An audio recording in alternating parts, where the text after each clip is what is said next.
د بلخ امنیه قومندانۍ لخوا هغه ښځې نیول شوي چې په سعودي عربستان کې میشت له یوه حاجي څخه یې باج غوښتلو. نیول شوو کسانو چې په خپلو جرمونو اعتراف کړی وایي له خلکو به یې د ویډیو کال پر مهال غیر اخلاقي عکسونه اخیستل او وروسته به یې د نشرولو په ګواښ پیسې ترې ترلاسه کولې. وقتی که برش تهدید کردم که 2 لک روان کرد. بعد از او که او را گرفتیم یک چند وقت بعد برش بازم تهدید کردم که برای ما 10 لک روپیه روان کو. وقتی که اونجا رفتم دست طرفی مجاهده آمدن ما را دستگیر کردن. چند مدت قبل بر ما یکی از شناسا دوستا قوم مسیج کردن که همین مقدار پیسه را به تذکره شما روان کردیم، شما میره بگیرین به یک نفر برده تسلیم بکنین. مبلغ 2,3500 افغانی بود. ما او پیسه را گرفتم بردم به نفر شمارهش بر ما داده بود، ما او را برش تسلیم کردم. باز مدت 2 هفته قبل تقریبا دوباره بر ما مسیج کرد که یک مقدار پیسه است، دوباره به نام خودت روان کردیم برده به یک نفر تسلیم بکن. ما گفتم چقدر پیسه است؟ گفت 10 لک افغانی. ما گفتم اینقدر پیسه زیاد من تسلیم شده نمیتونم. تقریبا 1 هفته ما گفتم من میرم پیسه را نمیگیرم. بعد از 1 هفته دوباره همراه فامیل ما به تماس شدن که لطفا اندام تذکره از امیر روان شده پیسه میسوزن پیسه رو بگیره. من همراه یکی از اعضای فامیلم رفتم پشت پیسه.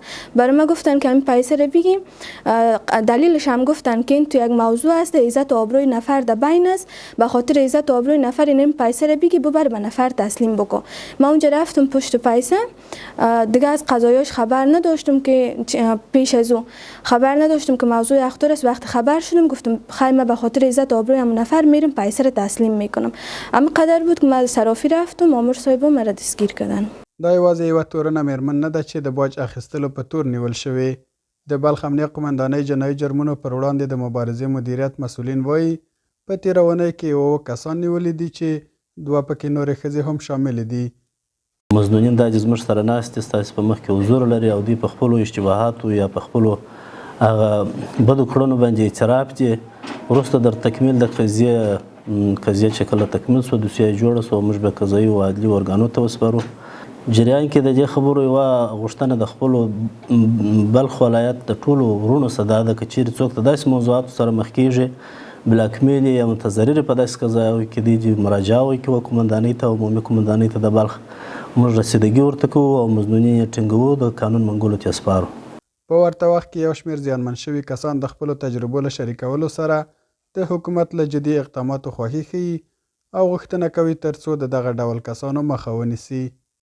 پشت میدان هوایی اینا از ما را بسیار شکنجه لطکوب کردن، از ما میخواست ویدیو گرفتن، باز سر ما که کامیاب نشدن ویدیو گرفتن میخواستن از ما باجگیری پیسه بگیرن، پیسه یا اخطار بده خانواده ما که پیسه بده یا ویدیو را پخش میکنم.